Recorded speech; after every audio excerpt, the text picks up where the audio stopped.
جو شخص امین سمجھ کر تجھے کوئی امانت سونپے اس کے ساتھ دھوکہ کرنا کفر ہے۔ جس شخص کی دیانتداری درست اور صحیح ہوتی ہے اس کی امانت داری بھی ٹھیک ہوتی ہے۔ جو شخص تجھے امین سمجھ کر کوئی امانت تیرے حوالے کرے اس کی امانت ادا کر دے، اور جو شخص تیری امانت میں خیانت کرے تو اس کی امانت میں بھی خیانت نہ کر۔ جس چیز کا ظاہر ہونا اچھا اور مفید نہ ہو اسے پوشیدہ رکھنا چاہیے۔ پاک دامنی عقل مندوں کی خصلت اور زیادہ لالچ گندے اور ناپاک لوگوں کی عادت ہے۔ جس میں صفت امانت نہیں، جس میں عقل نہیں، اس کے دین کا کوئی مکان نہیں، اور جس کے پاس کوئی نیک عمل نہیں اس کے لیے کوئی ثواب بھی نہیں۔ امانت اور چغل خوری کا باہم اتفاق نہیں، خیانت اور اخوت کا آپس میں تعلق نہیں۔ جس میں امانت داری نہیں اس میں ایمان نہیں۔ طالب حق کی غرض راست روی اور تباہ کاری کی غرض فساد اور مومن کی غرض لوگوں کی اصلاح ہے۔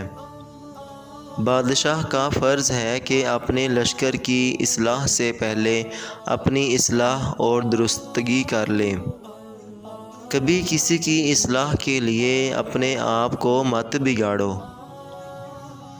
جو شخص تیرا ساتھ دیتا ہے مگر تیرے نفس کی اصلاح میں مدد نہیں کرتا اس کا ساتھ تیرے حق میں وبال ہے۔ جو شخص اپنے نفس کی حقیقت سے ناواقف رہتا ہے وہ اپنی حالت کی اصلاح سے بے نیاز رہتا ہے۔ جس کی عقل ٹھیک نہ ہو وہ اپنے خیال میں اصلاح کرتا ہے مگر اس سے فساد برپا ہوتا ہے۔ ان لوگوں کی طرح نہ ہو جاؤ جو جب تک پوری طرح مصیبت میں گھر نہیں جاتے نصیحت نہیں پکڑتے۔ جو شخص اپنے نفس کی اصلاح کے لیے اسے تکلیف میں ڈالتا ہے وہ ضرور راہ راست حاصل کر لیتا ہے۔ جو شخص اپنے آپ کی اصلاح نہ کر سکے وہ اوروں کی اصلاح کس طرح کر سکتا ہے؟ اگر کوئی کام بگڑ جائے تو اس کی اصلاح کر، اور اگر کسی کے ساتھ وعدہ کرو تو اس کو پورا کرو۔ اپنے نفس کی اصلاح کی تدبیر اور کوشش کو مت چھوڑ، کیونکہ یہ کوشش کے بغیر درست نہیں ہوگا۔ جو متقی اور پرہیزگار ہو وہ اپنی اور دوسرے لوگوں کی اصلاح میں لگا رہتا ہے۔ عقل تمام چیزوں کی اصلاح کرنے والی ہے۔ جو شخص اپنے تھوڑے مال پر صبر نہ کرے وہ اپنے نفس کی اصلاح کیسے کر سکتا ہے؟ حق اور اہل حق کا دامن مت چھوڑ۔ جو شخص ہمارے اہل بیت کو چھوڑ کر کسی دوسرے کا ساتھ دے گا وہ دنیا اور آخرت میں نقصان اٹھائے گا۔ اپنی آخرت کی اصلاح میں مشغول ہونا عذاب دوزخ سے نجات کا باعث بنتا ہے۔ جس شخص کی اصلاح عزت کرنے سے نہیں ہوتی وہ ذلیل و خوار کرنے سے درست ہو جاتا ہے۔ امن اور خوشحالی کے وقت بلا کے آنے سے بے غم نہ ہو۔ جس کام سے عاجز ہونے کا اندیشہ ہو اسے ہاتھ نہ لگا۔ جو فتنہ اور فساد اچانک پیش آ جائے اس میں مت گھس پڑو۔ جہاں تک ہو سکے فساد کی اصلاح کرو، خود ایک طرف رہو اور راستے کو اس کے لیے خالی چھوڑ دو۔ جو شخص خود اپنے نفس کی اصلاح نہیں کرتا وہ دوسروں کے حق میں کبھی مصلح نہیں بن سکتا۔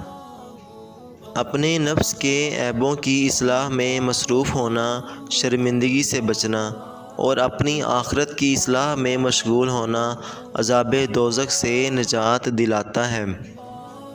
دولت بانٹی جائے تو کم ہوتی ہے، علم بانٹا جائے تو بڑھتا ہے۔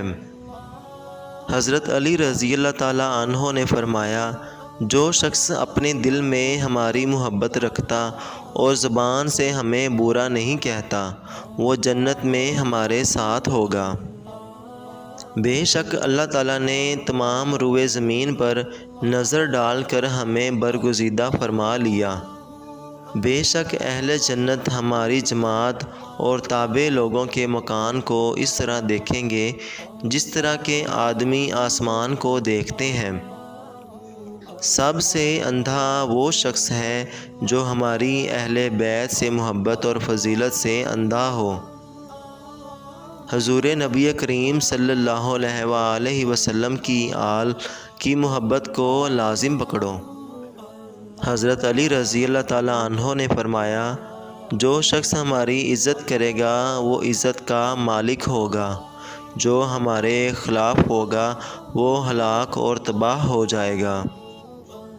ہر ایک چیز کے لیے کوئی نہ کوئی آفت ہے، اور نیکی کی آفت بروں کا ساتھ اور ان کی رفاقت ہے۔ اللہ تعالیٰ کے حقوق وہی ادا کر سکتا ہے جو بندوں کے حقوق ادا کرتا ہے۔ بہت سے لوگ ایسے ہیں جو ہمیشہ ایک چیز سے بچاؤ کرتے ہیں، مگر وہی چیز ان کی جان کے لیے آفت ہو جاتی ہے۔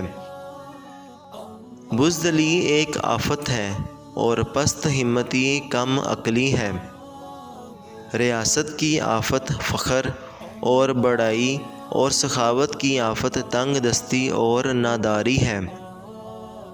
حضرت علی رضی اللہ تعالیٰ عنہ نے فرمایا، اہل بیت نبوت کا درخت، رسالت کے اترنے کی جگہ، فرشتوں کی آمد رفت کا مقام، حکمت کے چشمے اور علم کی کانیں ہیں کہ حضرت محمد صلی اللہ علیہ وآلہ وسلم ہم میں سے ہے، ہمارا محب اور مددگار، اللہ تعالیٰ کی رحمت کا امیدوار، اور ہمارا مخالف اور دشمن اس کے قہر اور عذاب کا سزاوار ہے۔